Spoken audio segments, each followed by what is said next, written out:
Aquí en Neo TV, a esta hora presentamos El Testimonial, comunicación profesional para el análisis y debate. Saludos amigos del Ecuador y del resto del mundo, bienvenidos a El Testimonial. Nuestra invitada a esta hora es Andrea Raza, Andrea Patricia Raza Álvaro.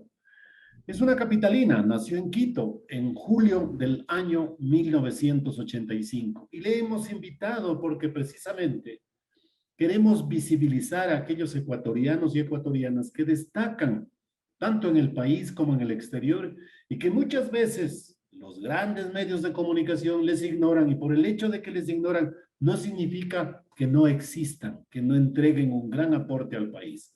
Ese es el caso de Andrea Raza. Bienvenida a nuestro programa, Andrea. Describamos cuáles son sus destrezas para a partir de allí empezar precisamente a identificar los grandes aportes que usted entrega al país. Bienvenida a nuestro programa. ¿Cómo está, Wilman? Es realmente una alegría poder estar aquí. Más bien gracias a usted por esta gentil invitación y por la oportunidad de compartir el trabajo que realizamos desde acá, desde el sur de Quito. ¿A qué se dedica Andrea? ¿Qué hace? Yo tengo evidentemente información respecto de sus formaciones profesionales, pero sí quisiera que usted las describa con tanta emocionalidad como le pone ese empeño a sus tareas en beneficio del país. Claro, bueno, voy a tratar, mucho gusto en hacerlo.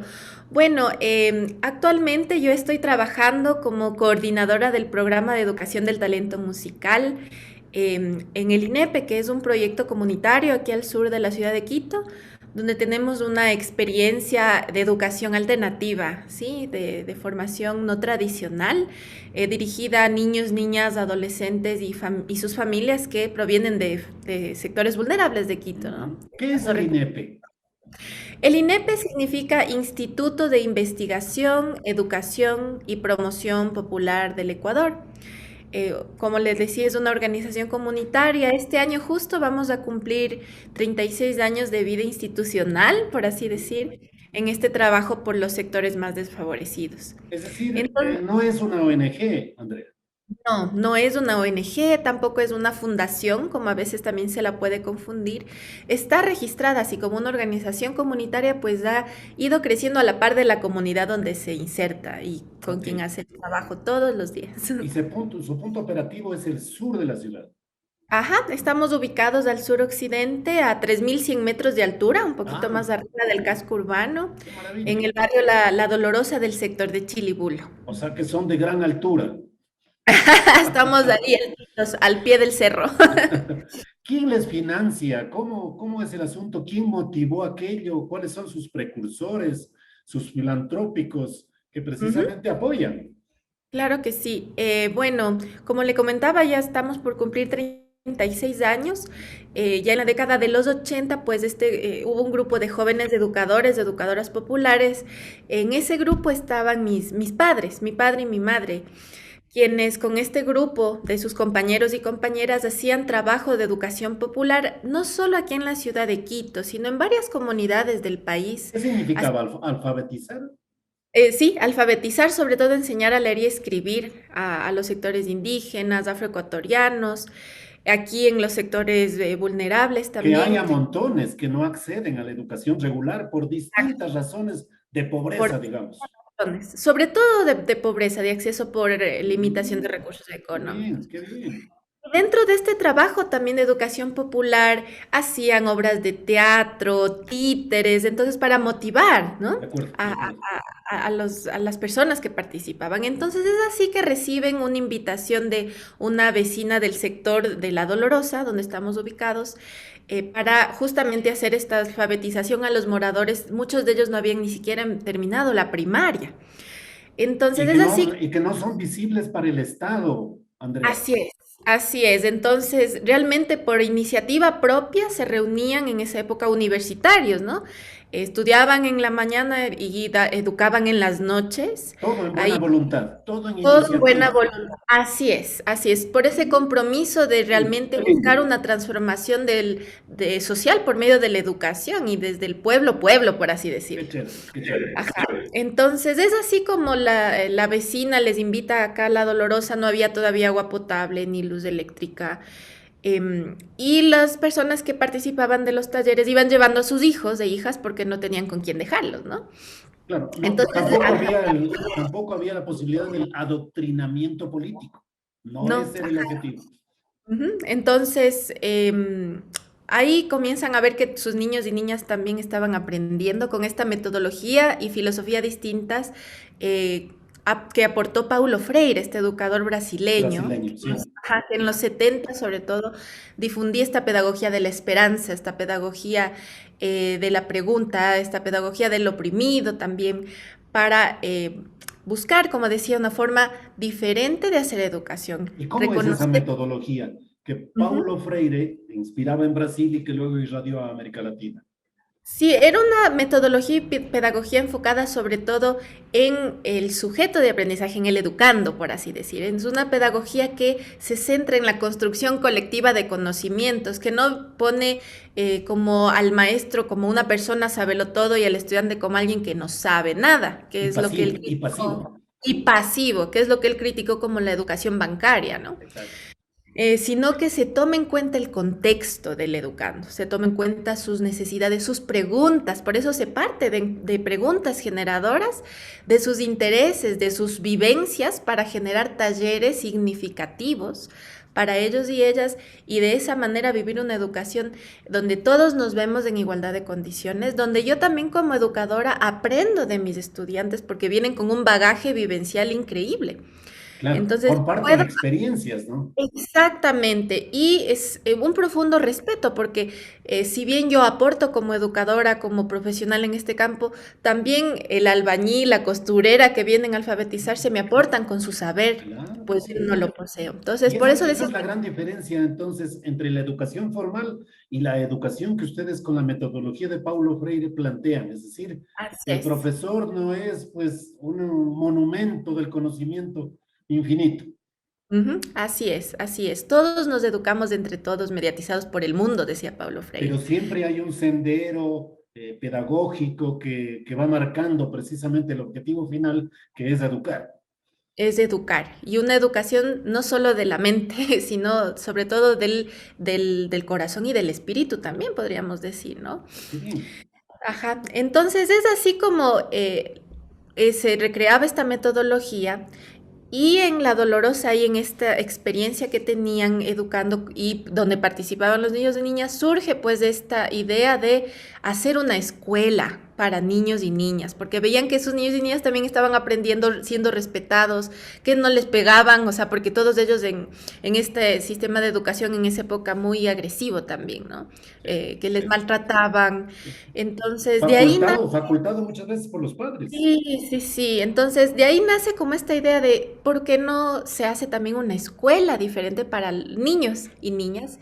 Y de ahí nace la unidad educativa INEPE. Entonces, el grupo fundador, como le compartí, estaban ahí mi padre, mi madre, empezaron también a tener hijos nosotros en esa misma época.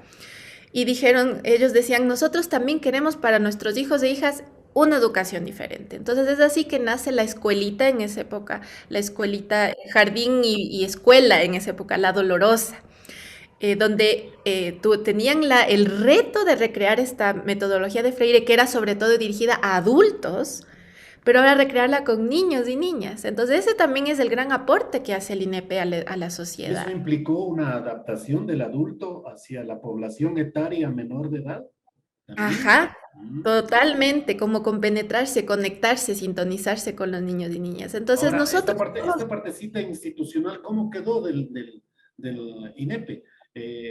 ¿Particular? ¿Estatal?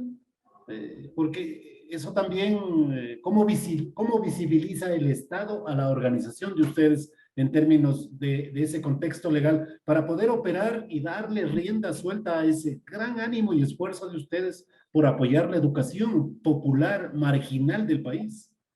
Bueno, el Estado nos reconoce como una institución particular, ¿sí? Ya, Porque no somos pública, pero no nos identificamos con tal definición porque no hay ningún lucro de por medio. Eso vale la correcto, pena decir. No hay correcto. ningún lucro de por medio. El INEP no tiene un dueño, una dueña, no, no está así legalmente ¿Y constituido. quiénes aportan? ¿Y quiénes aportan? Entonces, lo que sucede es que el equipo fundador, digamos, hace los estatutos, legaliza con estas 15 firmas y en los estatutos está reconocida la organización como comunitaria sin dueño, es decir, que si se disolviera en algún momento, todos los bienes del INEPE pasarían a la comunidad, o sea, no hay un dueño. Ahora bien, con respecto al tema del aporte económico, al nosotros beneficiar a familias de escasos recursos, y hablando sobre todo de la unidad educativa, que ahora tiene más de 700 estudiantes, em, nosotros fuimos los graduados de la primera promoción de bachilleres con mis compañeros en el 2002, ahora ya vamos por la 17ª promoción de bachilleres. Entonces, vivimos un espacio de economía solidaria en el INEP.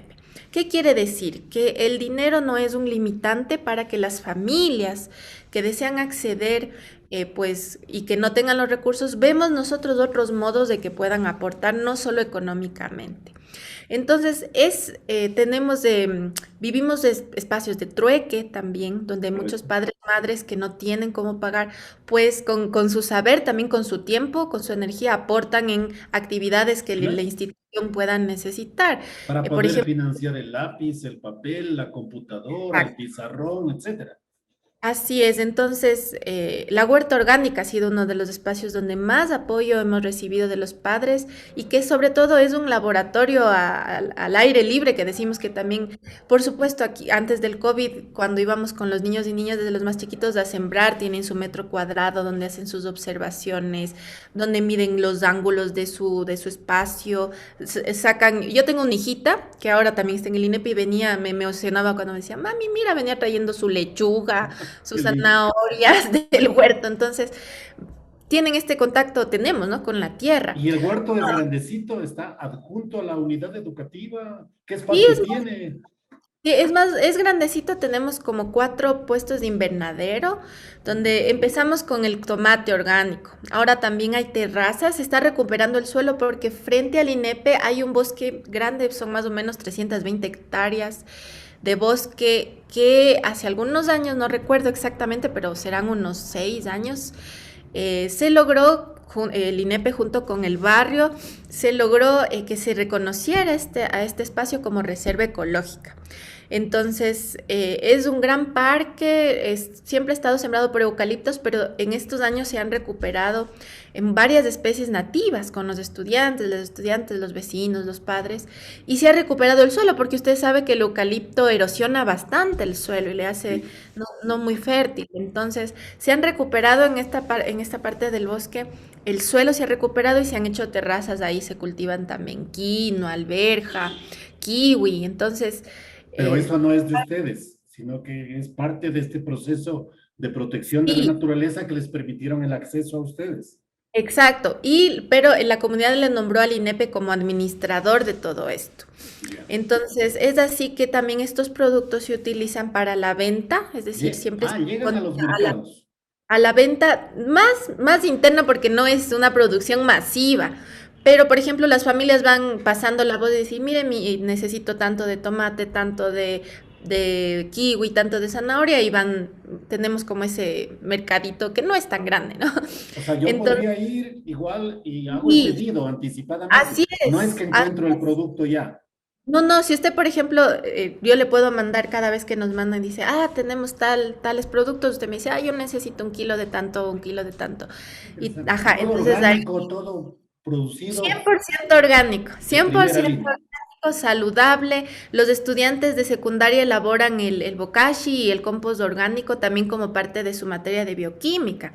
Entonces, todo esto, sobre todo, como le decía, no la educación por llenar las mentes con cosas que luego se van a olvidar, sino que Claro, están encontrando un sentido de también acuerdo. los chicos, las chicas, a lo que están estudiando también porque ven que es necesario ahorita el planeta está asfixiándose. Sí, Entonces, sí.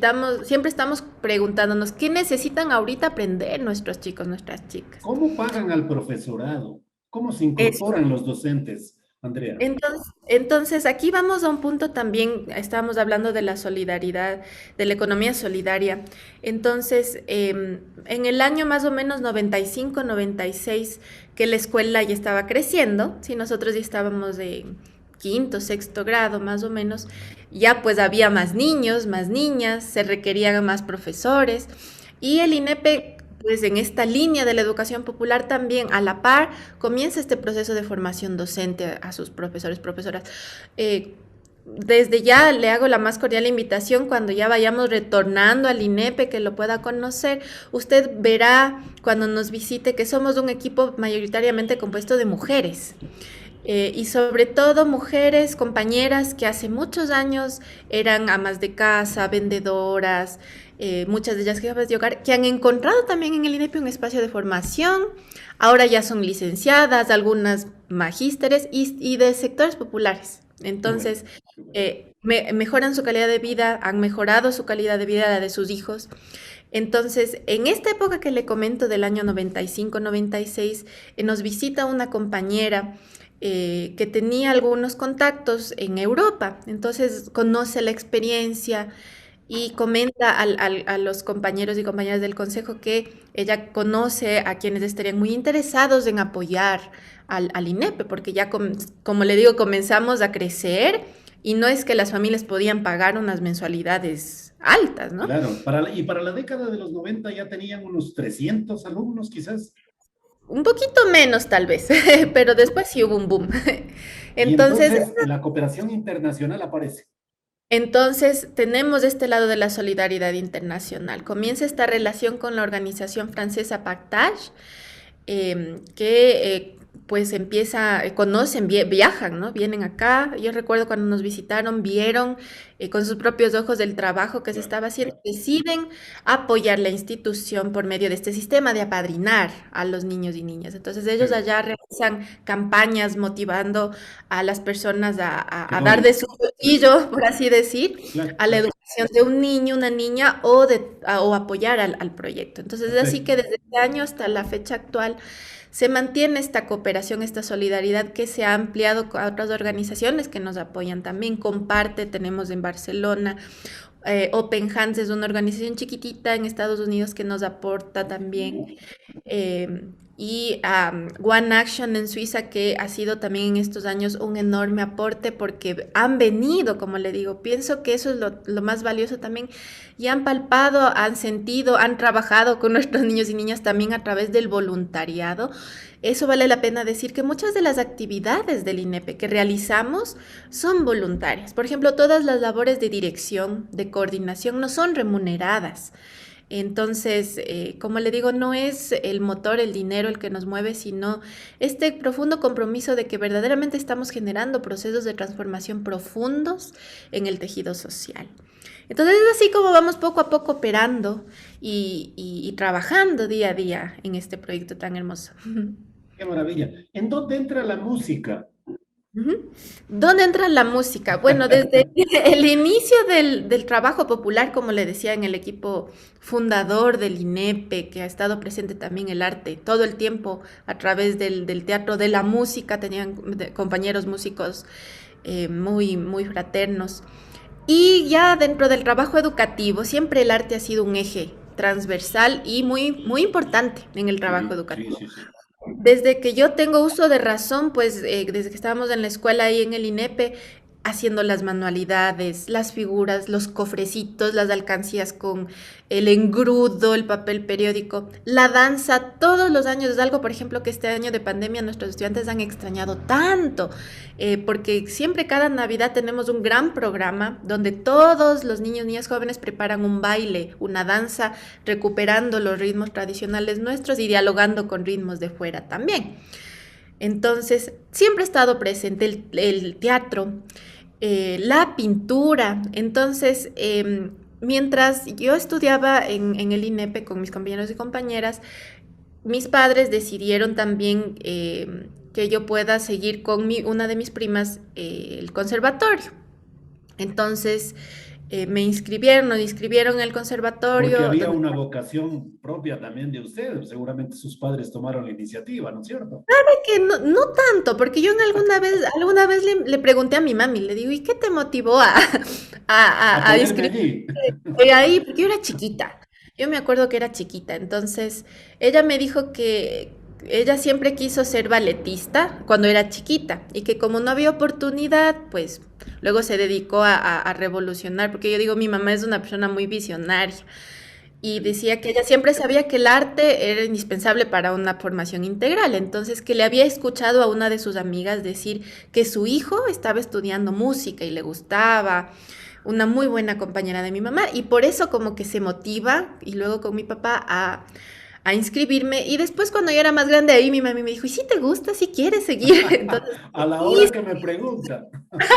no, pero ella con la convicción de que estaba haciendo bien conmigo, Correcto, ¿no? correcto.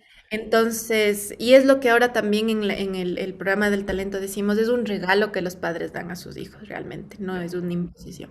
Y aprendió Entonces, música y se convirtió en estudié, maestra.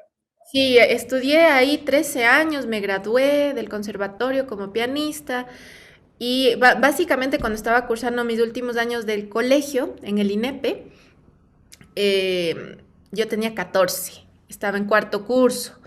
Y varios de mis compañeros, como decíamos, por temas de que no podían sus familias pagar sus estudios y estábamos por acabar el bachillerato en esa época, el INEP visiona estos proyectos de estudio-trabajo para los jóvenes que estábamos en esa época. Entonces, algunos de mis compañeros empezaron a trabajar haciendo tareas dirigidas, apoyando en la biblioteca, en el proyecto de reciclaje, haciendo pan también hubo. Entonces, Con un poquito de remuneración.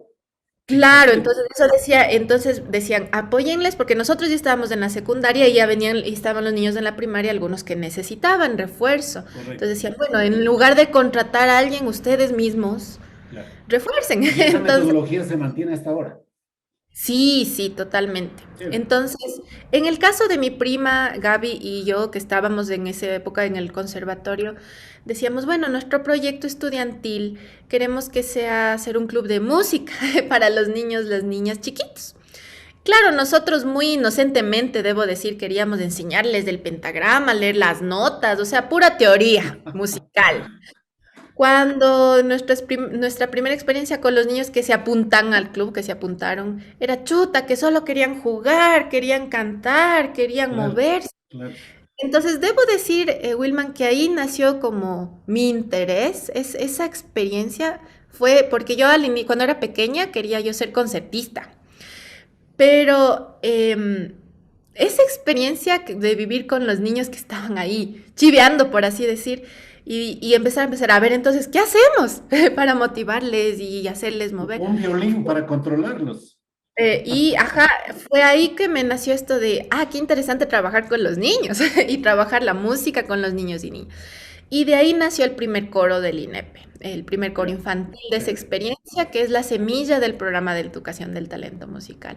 Es chévere. un espacio que se mantiene hasta ahora. Ya. Después hubo una pequeña orquesta y de ahí pues los niños y niñas pidieron que les enseñáramos de forma diferente a tocar. Ujú. Ahora, este tiempo gratísimo de esta entrevista se ha venido muy corto, pero tengo que aprovechar, Andrea, el resto de virtudes y de vocación y aportes que usted entrega a la sociedad capitalina y al país, sin duda alguna. También usted es magíster en enseñanza en inglés. ¿Hay la oportunidad de enseñarles otro idioma también a los chicos y a las chicas? Sí, sí, sí. Siempre en el INEP, como le digo, es el esfuerzo de darles una buena formación humana y académica. Como le decía, ya vamos a graduar a la 17ª promoción y yo también al dialogar con quienes se han graduado en el INEP y compartir su experiencia, ¿no? Es tan importante esta formación que hemos, porque como le digo, yo me gradué también ahí, luego Correcto. fui a la universidad, he realizado mis estudios y el proceso que el INEP nos ha brindado en cuanto a formación integral no tiene precio. Entonces, siempre se ha velado por dar lo mejor y siempre la lengua extranjera también, parte importantísima. Entonces, los niños, niñas jóvenes tienen sus clases de inglés, Hubo una época en que tuvimos una experiencia también dándoles quichua. Lastimosamente la compa tuvo que retirarse por otras actividades y no se pudo continuar, pero el inglés hasta el momento, pues, por eso también ¿Lo da usted? ¿Lo da otras personas? ¿Le apoyan en este tema específico? del inglés. Yo coordiné el área de inglés por algunos años, justamente porque cuando me gradué del INEPE, no había la carrera de música en la universidad todavía en esa época y yo estaba a un año de acabar el conservatorio. Entonces recuerdo que mis papás me decían, y bueno, ¿qué más te gusta? ¿Qué quisieras estudiar? Aparte de música, porque no hay pues la carrera universitaria. Entonces ahí dije, bueno, me gustan mucho las lenguas, siempre me ha gustado el inglés, he sido muy buena también para el inglés. Entonces decidí estudiar eso y no me arrepiento porque ahora en el método Suzuki que ocupamos en el programa del talento se basa en el aprendizaje de la lengua. Entonces, ha sido un área de estudio muy interesante. Entonces, después yo inicié coordinando el área de inglés allí en el INEPE cuando ya todavía estaba en la universidad. La coordiné y di clases por varios años mientras daba clases de música también, De acuerdo. hasta que el programa creció. Ahora no coordino, pero doy apoyo pedagógico. Yo trabajo 1 hora a la semana con la coordinadora actual del área para ir formando, porque es una coordinadora muy nueva, pero que se ha empapado y se ha enamorado también de la propuesta. Entonces, doy este apoyo por la metodología, sobre todo, por el aspecto metodológico que le comentaba, de partir de las preguntas, de los intereses, de temas que sean significativos para de ahí ir construyendo los talleres de lengua extranjera. Entonces, actualmente doy mi apoyo pedagógico desde ese lado en el área de inglés, pero ahora el área tiene su coordinadora, su equipo que trabajamos desde las edades tempranas también. ¿Cómo llegué donde Andrea Raza? Pues es un poco anecdótico porque fue en las últimas horas, mientras revisaba mi cuenta en Twitter, advertí que el doctor Simón Espinosa Cordero, ¿quién es él? Pues él es miembro de la Comisión Anticorrupción del país.